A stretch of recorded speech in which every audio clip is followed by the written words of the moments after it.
তোমরা সাক্ষী থাকো আমার বান্দা আজকে খুশি হইছে, একটি মাস রোজা রেখেছে, আমি মালিক খুশি হইয়া নিজের হাতে বরকত দিব।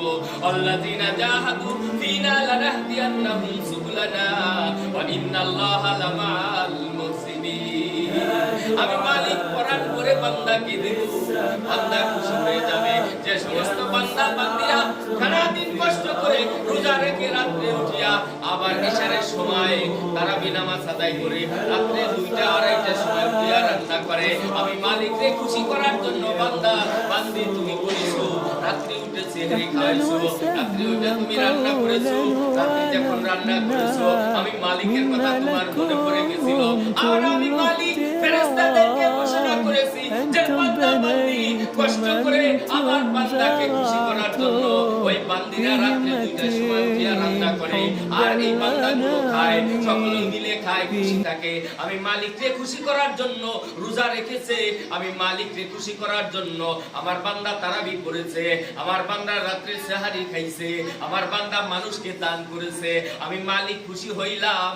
ফেরেশতা তোমাদের সাথে সাক্ষীবদ্ধ হইলাম, আমার বান্দাকে কেমন জিনিস দিব আমার বান্দা কল্পনা করে নাই, আমার বান্দা কোনোদিন ভাবে নাই, চিন্তা করে নাই, আমি নিজে হাতে আমার বান্দাকে আমি দান করব। জোরে বলেন সুবহানাল্লাহ, আল্লাহু আকবার, জোরে বলেন আল্লাহু আকবার।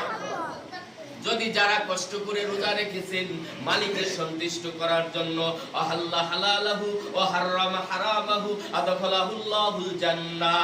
এই ভালো করিয়া শুনেন, যে সমস্ত বান্দা বান্দিরা মালিকের রোজা রাখবে, মালিককে খুশি করবে, আর এই রোজা অবস্থায় কাউকে হারামকে হারামই মানবে, হালালকে হালালই মানবে, ডাইনেও যাবে না, বামেও যাবে না, যেটা আছে ওইটা সঠিকভাবে পালন করবে, আল্লাহ কয় তার জন্য আমি দোয়া আদা করলাম, আমি নিজে হাতে বান্দাকে বান্দা বান্দিকে খুশি হইয়া দান করব।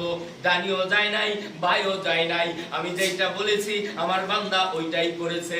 আমি মালিক ওয়াদা করলাম বান্দার জন্য সুখবর আছে, সুখবর আছে, আমার বান্দারে মাফ করে দিলাম। দ্বিতীয় সুখবর, বান্দার জন্য জান্নাত খুলে দিয়েছি। 3 নম্বর সুখবর, আমি মালিক নিজে হাতে আমার বান্দার বকশিশ দিব। সুবহানাল্লাহ, জোরে বলেন সুবহানাল্লাহ। আমি মালিক নিজে হাতে আমার বান্দা বান্দিকে আমি দিয়ে দেব ইনশাআল্লাহ। আল্লাহ দিবে না? দিবে না? কামাই করতে হবে ইনশাআল্লাহ।